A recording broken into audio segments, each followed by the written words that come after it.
Karen didn't just try to stop me from leaving the neighborhood.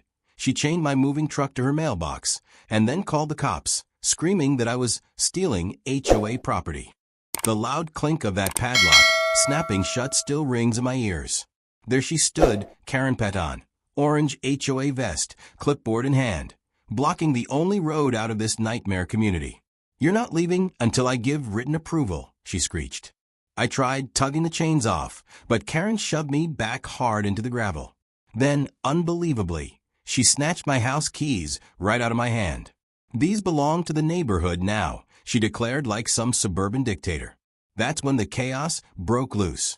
Landscaping rocks started flying, crash. One shattered across the truck's windshield, spiderweb cracks spreading across the glass. "Ma'am, this is insane," I yelled. "I'm calling the police." Her response? "You're stealing from us. You'll be arrested for theft." Here's what she didn't realize. My son Marcus isn't just some guy, he's an FBI agent. And what Karen had just done, it wasn't just HOA drama. It was a cocktail of half a dozen federal crimes. Now, let me back up a second. My name's Dalton Reed. I'm 58, a contractor, and apparently the public enemy number one of Meadowbrook Estates. 2 years ago, I lost my wife, Sarah, to cancer. Ever since, our house felt more like a tomb than a home. Her coffee cup still sat on the counter, her reading glasses untouched on the nightstand. I couldn't breathe in there anymore. So I bought a little cabin near Lake Hartwell, Sarah's favorite fishing spot. She always used to say, "We'll retire there someday." Well, someday came, just without her. When I first moved into Meadowbrook Estates 12 years ago, it seemed like paradise. Fancy homes, manicured lawns, strict HOA rules that supposedly kept property values high. I paid off my house thinking it was my golden ticket to peace. But then there was Karen Peton. Imagine a mix between a ruthless realtor and a prison warden. That's her. She'd been HOA president for 8 straight years, ruling from her oversized corner mansion. She measured grass with rulers, fined people for Christmas lights, even charged one neighbor $50 for planting yellow marigolds instead of white ones. The sound of her tape measure snapping shut was the neighborhood's version of a horror movie jump scare. 3 weeks before moving day, I did everything by the book. I filed all the right paperwork, 30 days notice, 0 unpaid fees. Everything clean. Karen's response? Rejected. Insufficient community impact assessment, she announced smugly at the HOA meeting. "What does that even mean?" I asked. "You'll need a certified HOA transition consultant." She grinned like a shark. Cost? $2,500.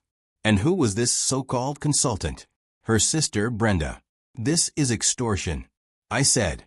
"No," she replied, tapping her acrylic nails on the clipboard. "This is proper procedure." That was the moment I refused to play along, and that's when her war against me began.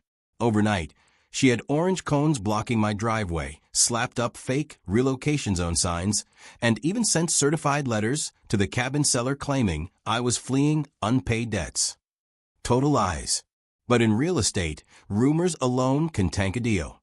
Then came the social media smear campaign. "Dalton Reed is abandoning his responsibilities," she posted. "What kind of man runs away from his commitments?" Dozens of angry reactions piled on. That betrayal stung worse than burnt coffee. Marcus, my son, called that evening. "Dad, this isn't just HOA drama, it's harassment, maybe even federal crimes." I brushed it off. "Son, it's just one power-hungry, middle-aged real estate agent, not the mafia." But Marcus's words would come back to haunt me. Because what I didn't know then, my late wife Sarah had already started digging into Karen before she passed away. She'd hidden away USB drives and bank records, showing years of shady financial activity. Sarah had been fighting to protect our neighborhood long before I realized it. And Karen? She wasn't just a bad neighbor. She was something much, much worse. Moving day finally arrived. I'd hired licensed movers, truck ready at 7 a.m., paperwork clean. I thought naively that Karen had finally run out of tricks. Yeah, right. At 7:15 sharp, Karen stormed out of her house wearing curlers and a bathrobe, waving her arms like a banshee.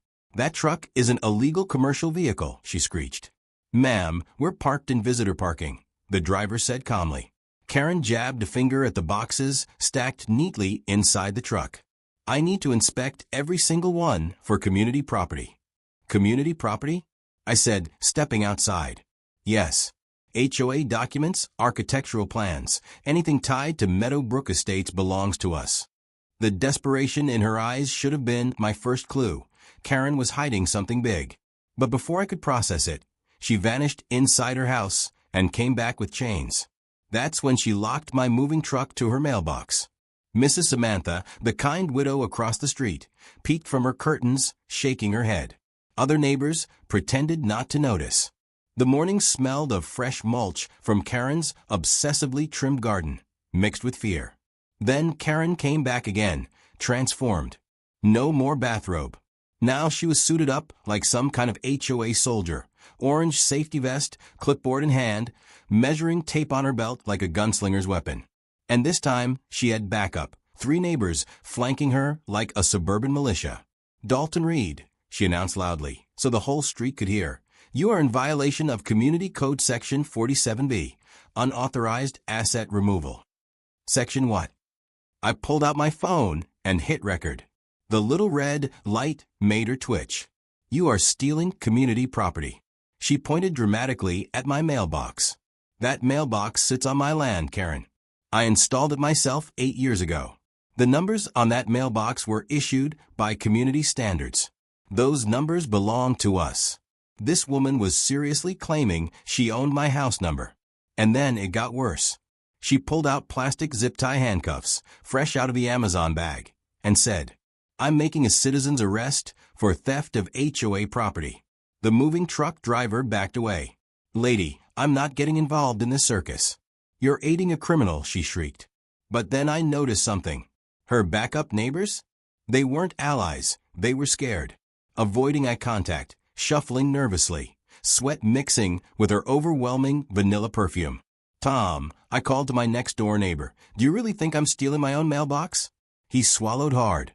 "Well, Karen said if I didn't support the HOA, she'd fine me for my fence height." And just like that, it clicked. These weren't witnesses. They were victims. "Mrs. Patterson?" I asked the elderly lady cowering behind Karen. "She threatened to report my old dog for noise violations," she whispered. "Bella barely even barks anymore." Karen's face flushed red. "They're lying." "No," I said, still recording. "They're finally telling the truth." That's when Mike, the young dad from down the street, found his voice. "Karen, this is wrong. You can't force us to lie for you." Her mask cracked. "Fine. I'll handle this myself." She lunged at me, grabbing for my keys. I yanked them back. She gripped my wrist with shocking strength. "These contain access to community architectural plans. They're evidence." I twisted free. "Karen, you're assaulting me, and I've got it on camera." The moving driver chimed in, now filming too. "Ma'am, I've seen crazy HOA ladies, but this tops the list. Actually, funny thing, you offered me $200 earlier to accidentally damage his stuff. Said he was a deadbeat skipping town. Lucky for you, I've got the audio on dashcam." Karen's mouth opened and closed like a fish gasping for air. Here's the kicker. Under Texas law, you can only make a citizen's arrest if you personally witness a felony or an immediate threat to public safety. Property disputes don't qualify. What she was trying to do? Kidnapping. So, I called 911. And Karen? She called 911 too, screaming about theft, assault, and community emergencies. While we waited, Mrs. Samantha shuffled over and lowered her voice. "Dalton, last month Karen tried to seize my garden shed. Said it violated setback rules, demanded I sign it over. When I refused, she threatened daily fines." My blood ran cold. This wasn't just power tripping. This was a property theft operation disguised as HOA enforcement. And Mrs. Samantha wasn't the only one. Other families had lost decks, driveways, even entire workshops to Karen's fake rules. She was running a scam, stealing property under the banner of community standards. Then the sirens came. 2 squad cars. Officers stepped out, red and blue lights painting Karen's smug grin. "Officers," she cried, crocodile tears ready. "Thank goodness. He's stealing community assets." The cop sighed. "Ma'am, what exactly is being stolen?" "My mailbox. My house numbers. Architectural documents." "Sir," the officer turned to me. "Is this your property?" "Yes, officer. Paid off. Taxes current. Here's the deed." Karen sputtered. But the HOA bylaws." "Ma'am," the officer cut her off. "HOA bylaws don't override property law. You can't steal someone's mailbox." The second cop held up Karen's plastic handcuffs, smirking. "Did you attempt to restrain this man?" "I was making a legal citizen's arrest," she stammered. "For what felony?" Dead silence. Karen froze, mouth hanging open. The officers gave her a stern warning about harassment and false reporting. But I knew deep down, this was only the beginning. Karen wasn't finished. Not even close. That night, at 2 a.m., my doorbell rang. And guess who was standing there with a flashlight and a clipboard? It was 2 in the morning when my doorbell started ringing. Ding dong, ding dong, ding dong. I stumbled downstairs in nothing but boxers, opened the door, and there stood Karen. Flashlight in one hand, clipboard in the other, dressed in what looked like a knockoff security guard uniform from Party City. "Emergency HOA inspection," she barked. "Reports of unauthorized renovations require immediate investigation." "Karen, it's 2 in the morning. Section 23C authorizes inspections at any hour for safety violations." I laughed bitterly. I helped write those bylaws 12 years ago. There is no Section 23C. Get off my property before I call the cops again. But Karen didn't back down. She tried shoving her way inside. "This is community protection," she slurred. Reek of cheap wine mixed with her overbearing vanilla perfume. "This is breaking and entering." I snapped, blocking the door. I slammed it shut in her face and dialed 911 again. By morning, she had already moved to her next attack. The city inspector called. "Mr. Reed, we received complaints about unpermitted construction, deck alterations, electrical rewiring, plumbing changes. I'll need to investigate." Construction. I was floored. When Inspector Rodriguez arrived with his clipboard, I showed him everything. My deck, built 3 years ago, fully permitted. My electrical panel, updated by licensed contractors. Plumbing, checked and documented. After a half hour, he shook his head. "Sir, everything is up to code. These complaints are frivolous." And right on cue, Karen strutted out of her house in oversized sunglasses, waving papers in the air. "Officers," she shouted to nobody. "I need to file additional charges." She was literally yelling at her mailbox. Later that day, she took it even further. Karen taped a notice to my front door, an itemized list of supposed stolen assets. Mailbox, $50. House numbers, $15. Doormat, $25. Garden hose, $30. And my driveway, $4,880. Yes, my actual driveway. She claimed it belonged to the HOA. "Karen, I poured this driveway myself in 2018. Any deviation from approved specs automatically becomes community property," she shot back. Her grip on reality was slipping fast. But then she escalated again. The moving company called, panicked. "Mr. Reed, we've just received a cease and desist letter saying we're aiding criminal activity. Our insurance company is freaking out." "From who?" "Peton Legal Services," the dispatcher said. I Googled it. Guess what? It didn't exist. Karen had created a fake law firm in Microsoft Word, slapped her maiden name on it, and started threatening people with bogus legal letters. The movers told me, "Look, we'll finish your job, but if this gets any crazier, we're out." That night, things hit rock bottom. When I got home, my locks had been changed. Shiny new deadbolts, chrome handles, everything. A note taped to the door read, "Property secured pending HOA investigation. Access restricted by Community Safety Protocol 15J." I was locked out of my own house. Neighbor Tom peeked from his window and came outside nervously. "She told us you'd been evicted for non-payment," he whispered. "Said the HOA now controls the property." "Tom, I own this house outright. No mortgage, no liens." "She's lying. I called a locksmith, $80 to break into my own home." But when I got inside, I realized Karen had already been there. Medicine cabinet open. Desk drawers rifled through. She'd been digging through my belongings like a burglar. But in her arrogance, she slipped up. Sitting on my counter was a manila envelope I'd never seen before. Inside, bank records. Transfers from HOA accounts to something called Community Improvement Solutions, LLC. The same fake company her sister Brenda consulted for. Sarah's voice echoed in my head. Criminals always hang themselves with their own rope. Karen had just handed me the news. What are you doing? That's my truck. You can't do that. The next morning, I found another bombshell taped to my front door. A lien notice. Official letterhead, legal jargon, stamped signatures. It looked legit. According to this document, I supposedly owed $15,000 in back HOA fees and violations dating all the way to 2019. I scanned the list and nearly laughed. $200 per month for landscape noncompliance. $500 quarterly for architectural deviations. And the most insulting $100 weekly community participation deficiency charges because I'd missed HOA meetings while taking care of my dying wife. I called the county clerk's office. Guess what? No lien had ever been filed. It was another fake. Just another one of Karen's psychological warfare tactics. But she wasn't done. Not even close. At noon, my phone rang. It was Child Protective Services. Mr. Reed, we've received an anonymous report questioning your son's mental stability and its impact on his federal employment. My blood froze. What? My son is an FBI agent, decorated spotless record. I understand, sir, the caseworker said professionally, but anonymous tips involving federal employees must be investigated. Karen wasn't just coming after me anymore. She was going after Marcus's career, his security clearance, his entire future. And she didn't stop there. 20 minutes later, my realtor called.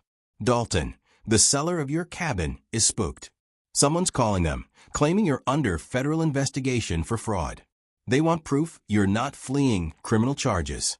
Karen was systematically trying to destroy everything. My move, my reputation, my family. That afternoon, Marcus called from D.C., his voice tight with fury. Dad, Internal Affairs just dragged me in for questioning. Someone filed a complaint saying I'm abusing federal databases for personal vendettas. They even had logs of my phone calls with you, my travel plans, my internet searches on HOA law. She's stalking me, Dad. A federal agent. And now I'm officially under review. I clenched the phone, sick to my stomach. Marcus, I'm sorry. Don't apologize, he cut me off. Get angry. What she's doing isn't harassment anymore. It's interference with federal law enforcement. That evening, Karen unveiled her masterpiece. A man in a cheap suit showed up at my door with a briefcase. Mr. Reed, I'm serving you foreclosure papers. Foreclosure? I own this house outright. According to HOA records, you owe massive fees and penalties.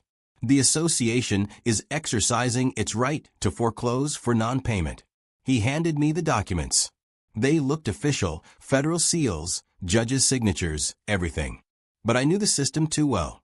The case number format was wrong. The seals weren't embossed, just printed. Even the judge's name was misspelled. Karen had actually forged federal foreclosure documents. I looked the man in the eye. Sir, these are fake. Delivering them makes you an accessory to mail fraud. His confidence cracked instantly. The lady paid me $50. She said it was legitimate. He practically bolted back to his car. I photographed everything and called Marcus. Dad, he said firmly, save those papers. She just committed mail fraud, identity theft with the seals, and wire fraud if she sent anything electronically. That's federal prison time. Then he dropped the real bomb. She's not new at this. I ran her through our fraud databases. Karen Peton has complaints in 3 other states. Arizona, Colorado, even Texas before this. She's a serial HOA scammer. She moves into neighborhoods, takes over HOAs, bleeds them dry, then vanishes when people catch on. Suddenly, Sarah's hidden files made sense. The bank statements. The shell companies. Sarah hadn't just stumbled across irregularities. She'd uncovered a multi-state criminal enterprise. And now, Karen had made her biggest mistake. She went after an FBI agent's family. For Marcus, this wasn't just personal anymore. It was war. The next morning, Marcus showed up at my door. Not as my son, but as a federal agent. Dark suit, briefcase in hand, jaw clenched with a kind of seriousness that made me realize this was bigger than just me versus Karen. "Dad," he said quietly, "we need to go through Mom's office. All of it." I froze. I hadn't touched Sarah's office since the funeral. Her glasses still sat on the desk. Her handwriting still on sticky notes. It felt like walking into a time capsule I wasn't ready to open. But Marcus didn't hesitate. He went straight to her filing cabinet. The bottom drawer was locked. "She was methodical," he muttered. "If Mom found irregularities, she documented them." I thought for a moment, then smiled sadly. Her jewelry box. She always said her most valuable things should be kept together. Sure enough, tucked under her wedding ring was a tiny key. It unlocked the drawer. Inside was everything. Folders labeled by year. Bank statements, each one carefully highlighted. Handwritten notes in Sarah's careful script. And at the very bottom, an envelope marked Karen Federal Crimes. My hands shook as I opened it. Marcus skimmed the documents, his face hardening. Jesus, Dad. Mom had her dead to rights. Sarah had uncovered everything. Karen's election as HOA president? Fraudulent. She hadn't even counted ballots. She just declared herself winner. The real votes showed Mrs. Samantha had won by a landslide. But it went deeper. USB drives revealed shell companies, fake consulting contracts, bogus invoices. Brenda's consulting business? Just a laundering scheme. No office. No employees. No services. Just a funnel for stolen HOA money. Over $127,000 siphoned off through fake tree removals, community wellness audits, and even pool maintenance for a pool that didn't exist. Marcus pulled up property records on his laptop. Look at this. 7 houses, all bought in cash, all flipped for profit. She's been laundering HOA money through real estate. Classic scheme, dirty money in, clean money out. Then I read Sarah's notes. My chest tightened. Karen knows I'm investigating. She offered to pay for my treatment if I stopped digging. When I refused, she hinted it would be tragic if something interfered with my care. My wife had been threatened. Karen had tried to leverage her cancer to protect her fraud. But Sarah didn't stop. She even filed a complaint with the state attorney general. They'd been opening an investigation when her health collapsed. Karen hadn't just stolen money. She'd stolen time my wife needed to fight for her life. Marcus slammed the file shut. She's done this before. Phoenix, Denver, Tucson. Always the same pattern. HOA fraud. Fake fines, vanished money. She's not just power-hungry, Dad. She's a career criminal. And then he dropped the final blow. Dad, that cabin you bought? Guess who secretly owns it through a shell company? I felt the air leave my lungs. Karen. She's been playing the long game. Force you out, buy your house cheap through a proxy, and sell you your own cabin to clean her money. Every move she made wasn't about control. It was about protecting her laundering scheme. If you left, the books would get audited. She couldn't risk it. I looked at Sarah's files spread across the table. My wife had given us a roadmap. Her last fight wasn't lost. It was waiting for us to finish. Just then, the doorbell rang. Mrs. Samantha walked in carrying a plate of cookies and a folder thicker than a phone book. I was hoping you'd ask for help, she said, settling into Sarah's favorite chair. I've been documenting Karen's irregularities for 3 years. Marcus blinked. You've been auditing her? 42 years with the IRS, dear, she smiled. Karen sloppy. Her patterns scream money laundering. She opened her spreadsheets, showing every HOA transaction since 2019, cross-referenced with real community improvements. The missing money? Over $200,000. Marcus grinned. Mrs. Samantha, you just became our star witness. And she wasn't the only one. Vice President Janet Morrison arrived with 3 more neighbors. Tom, Mike, even the ones Karen had bullied into silence. They all had their own stories. Fake fines, cash demands, threats about fences, dogs, mailboxes. One by one, the victims of Karen's reign brought their evidence. And right there on my back porch, with the scent of Samantha's jasmine flowers in the air, we formed a plan. Karen thought she ruled the neighborhood, but she was about to learn what happens when a community finally fights back. Our back porch turned into a war room. Papers, laptops, cookies. It was like a suburban battlefield strategy session. Here's how this works, Marcus said, spreading files across the table. For federal charges, we need proof of interstate activity. Karen's shell companies in Delaware give us that. Now, we just need airtight documentation. Mrs. Samantha leaned forward, her spreadsheets glowing in the sunset. Every month, exactly $2,847 transferred to Community Improvement Solutions. That's no coincidence. It's structured to stay under the $3,000 threshold that banks automatically flag. Marcus nodded. Classic structuring to avoid detection. That alone is federal evidence. Then came the contractors, angry, unpaid workers Karen had duped. She'd hired them for community projects that turned out to be her personal real estate flips. They had $47,000 in unpaid invoices. This isn't just fraud, I said. It's racketeering. We documented everything. Every fake fine, every bogus invoice, every shady transfer. Marcus coordinated with his FBI office, while Samantha worked forensic magic, tracing stolen funds across multiple banks. But Karen? She could sense the walls closing in. And the more desperate she got, the more dangerous she became. Tuesday night, my security cameras caught her sneaking into my house. Not to snoop this time, but to plant evidence. Dressed head to toe in black like a budget ninja, she slipped plastic baggies of white powder behind my fridge and garbage disposal. She was framing me for drug possession. When the cops came, Officer Martinez tested the powder. "Sir, this is baking soda." He sighed.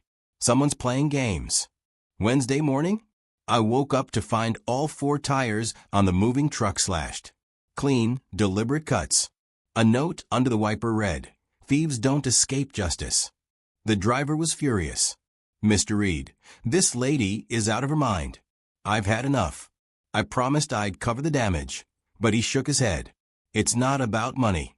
She offered my dispatcher $5,000 to lose your entire shipment before it reached your cabin. $5,000 to destroy your life. Karen was hemorrhaging money, grasping at anything to stop me from leaving. Thursday, she targeted Marcus again. She called his supervisor, claiming he was using FBI databases to harass private citizens for revenge. "What did your boss say?" I asked him. He laughed, Marcus said. "But Dad, every fake allegation creates paperwork. She's trying to bury me in bureaucracy." But then Karen crossed the ultimate line. She called the FBI's public corruption hotline, a line monitored for high-level cases, and reported Marcus for taking bribes. What she didn't realize: filing false reports about federal agents triggers automatic investigations of the accuser. She just handed the Bureau evidence against herself. Friday morning, another process server arrived at my door. This one looked more professional: briefcase, polished shoes, rehearsed confidence.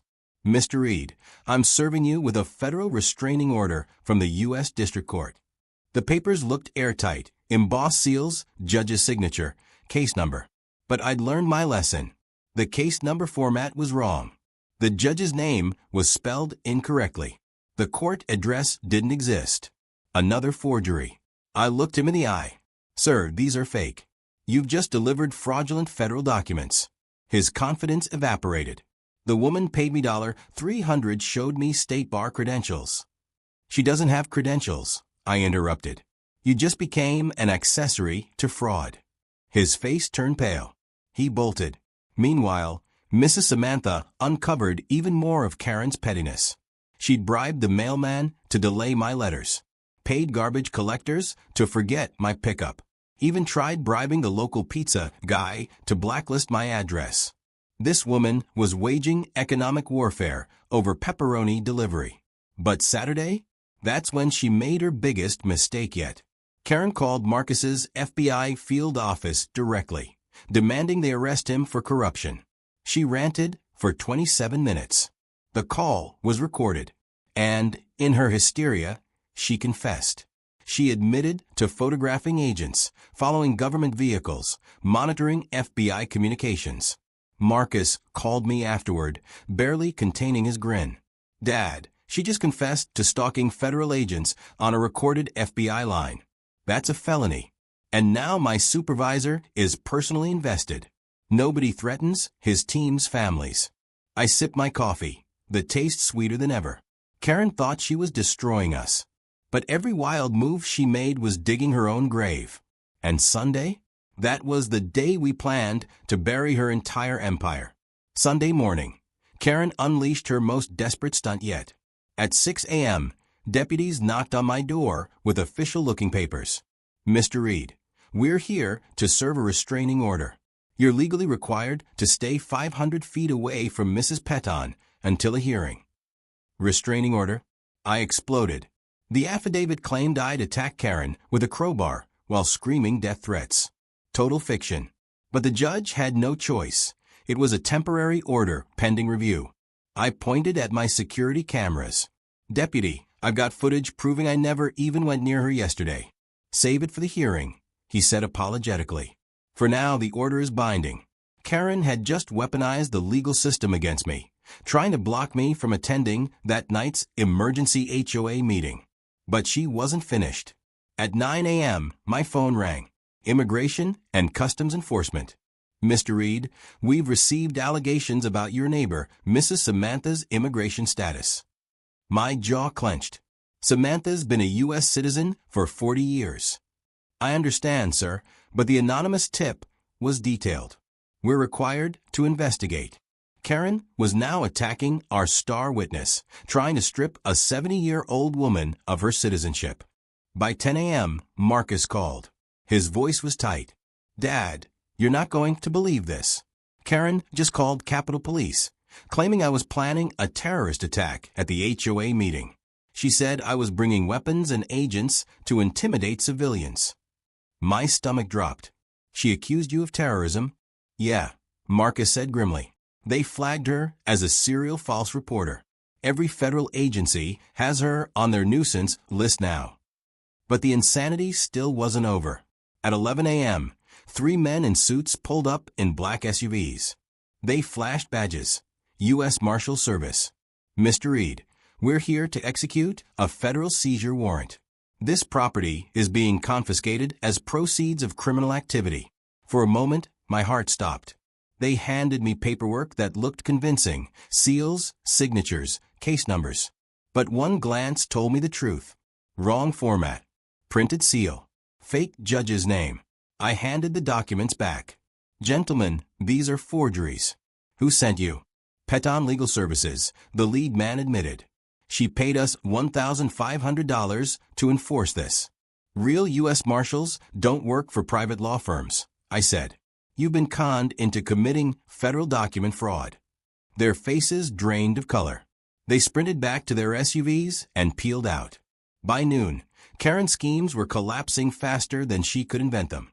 The restraining order was tossed the second I showed security footage. ICE dropped Samantha's case after checking her naturalization papers. And those fake marshals? They reported Karen themselves. But then came her final Hail Mary. At 1 p.m., Karen held a press conference. Yes, a press conference. In her driveway. Dressed in a tailored suit, oversized sunglasses, and clutching a stack of forged documents. She faced the cameras. "These people," she declared, pointing at me, Marcus, and Samantha, "are criminals hiding behind false patriotism. They've threatened my life, corrupted federal agents, and stolen hundreds of thousands in community assets." The local news ate up. Cameras rolling, mics shoved forward. Channel 7 reporter Sarah Kim asked the question everyone was thinking. "Mrs. Peton, do you have evidence to back up these allegations?" Karen's eyes sparkled with manic certainty. "I have bank records, witness statements, and federal documents proving their guilt." She held up Sarah's investigation files. The same files that proved her own crimes. See, Karen waved them proudly. These documents show years of fraud and corruption. Marcus texted me from his hotel room. She just confessed on live TV. Karen thought she was burying us. Instead, she just handed the FBI everything they needed. And that night, the entire neighborhood would watch her empire collapse. Sunday evening, 6 p.m. sharp. The Meadowbrook Estates Community Center had never seen anything like it. All 127 homeowners were invited. 89 showed up. That's a record, considering our biggest turnout before was 12 people arguing about Christmas lights. Outside, news vans. Channel 7, Channel 12, even the Spanish station. Karen's press conference had made this the biggest HOA story in Texas. Inside, folding chairs lined up in rows, the air buzzing with tension. Karen stood at the podium in her sharpest suit, fake documents stacked in front of her like weapons. She flashed that shark smile, tapping the mic with her manicured nails. "Ladies and gentlemen," she began, her voice echoing. "Tonight, we address the criminal conspiracy threatening our community." For 20 minutes, she ranted. Theft of community property. Corruption of federal agents. Conspiracy to defraud the HOA. Every accusation was projection, her crimes pinned on me. Then she dropped her so-called evidence. "Dalton Reed has stolen over $200,000 from this neighborhood," she declared, waving bank statements. The crowd gasped. But what she didn't say, those accounts belonged to Community Improvement Solutions, LLC, Karen's shell company. She was holding up proof of her own embezzlement. That's when Vice President Janet Morrison stood. Calm. Steady. "Karen, the board met yesterday. We voted unanimously to remove you as president, effective immediately." Karen's face went pale. "You can't remove me. I have evidence of corruption." "We've seen your evidence," Janet replied. "All of it." Gasps rippled through the room. Then Mrs. Samantha rose, her soft voice cutting through the silence. "Karen offered me $5,000 last week to stop helping Dalton." Karen's jaw dropped. "That's a lie." Samantha calmly held up her phone. "I recorded our conversation. Would you like me to play it?" Karen froze, mouth opening and closing like a goldfish. That's when Marcus stood, slowly, deliberately. His FBI badge caught the overhead lights, and the entire room fell silent. "Ladies and gentlemen," he said, voice steady as steel. "I'm Special Agent Marcus Reed, FBI Financial Crimes Division. I'm here tonight in an official capacity." He turned toward Karen. "Mrs. Peton, you are under investigation for mail fraud, wire fraud, money laundering, and interstate racketeering." Karen panicked. She bolted for the exit. But she didn't make it far. 3 men in suits, FBI agents who'd been sitting quietly in the back, stood up. Agent Williams stepped forward, cuffs in hand. "Karen Peton, you're under arrest for federal fraud charges." The click of handcuffs echoed like a gunshot. Neighbors gasped. Cameras flashed. Kids pressed their faces to the windows outside as Karen shrieked. "This is a setup. I'm the victim. They're the criminals." But her words were drowned out by something unexpected, applause. It started with Samantha, then Janet, then the entire room, 89 neighbors rising to their feet, clapping as their tormentor was finally dragged away. Agent Williams paused at the door. "Ladies and gentlemen, Mrs. Peton faces 23 federal charges. Racketeering conspiracy, fraud, embezzlement, total stolen funds, over $347,000. Gasps filled the hall again. People looked at one another in shock, realizing just how deep her theft went. "The FBI," he continued, "will coordinate with state authorities to ensure restitution. Every stolen dollar will be returned to this community." As Karen was loaded into the FBI vehicle outside, neighbors surrounded me with handshakes, apologies, and tears. "Dalton, we should have listened to you years ago," Tom muttered. "Sarah tried to warn us," whispered Mrs. Patterson. "We should have believed her." Then Samantha stepped up to the podium, her voice trembling but firm.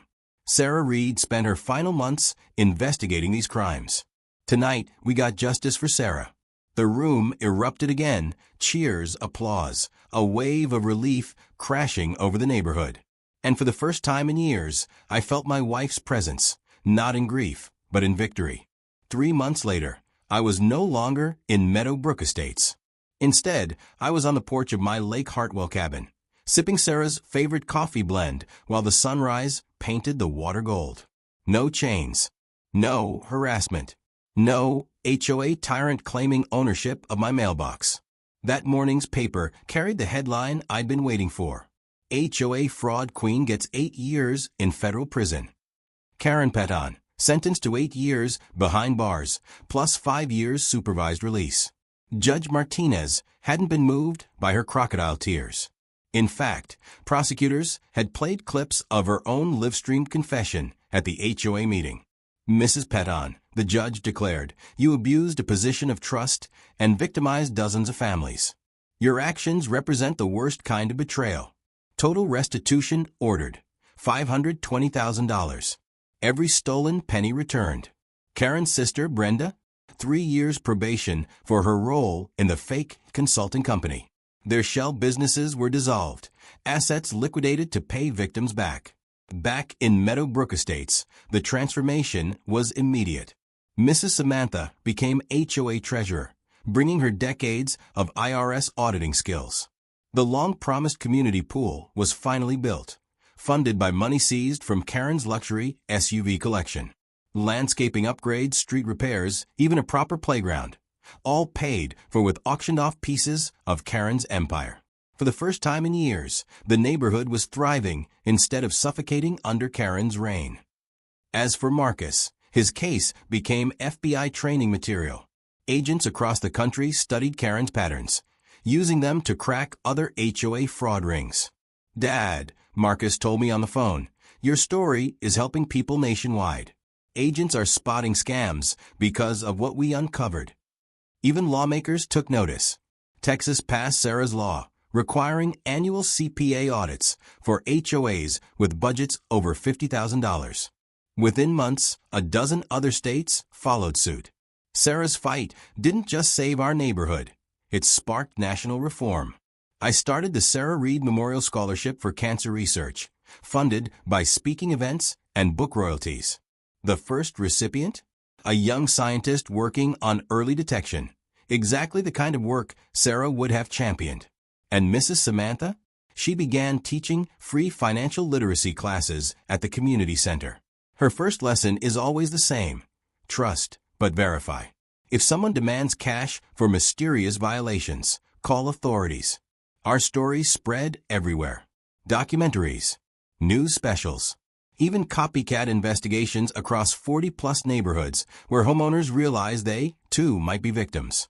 Tom, once Karen's intimidated supporter, became the new HOA president. His first decree? Monthly budget reports and quarterly meetings. No single person would ever hold unchecked power again. But Karen's saga wasn't finished. After her Texas conviction, she was extradited to Arizona for her past HOA scams in Phoenix and Tucson. Prosecutors were building a RICO case, charges that could put her away for decades. The woman who once chained my moving truck was now facing life in prison. One evening, as purple twilight settled over the lake, I lifted my coffee mug to the sky. A gentle breeze rustled the trees, the same spot Sarah loved to fish. Her investigation had sparked a wave of justice, protecting families across the country, reforming laws, and stopping predators who hid behind HOA power. And in that moment, I realized Sarah's greatest gift wasn't just the evidence she left behind. It was the proof that ordinary people, neighbors, widows, even grieving husbands, can topple corruption when they stand together. I raised my mug toward the stars. We did it, sweetheart. Your fight changed everything. And that's how one HOA tyrant's downfall turned into a nationwide victory. What started as a stolen mailbox ended with federal charges, millions recovered, and a legacy that will protect families for years to come. But now I want to hear from you. Backhand index pointing right, have you ever dealt with a power-hungry HOA or a nightmare neighbor? Drop your story in the comments. I'm picking the craziest ones to feature in the next video. If you love this wild ride, don't forget to smash that like button, subscribe, and turn on notifications so you never miss another insane real-life revenge story. Because trust me, the next one is even crazier.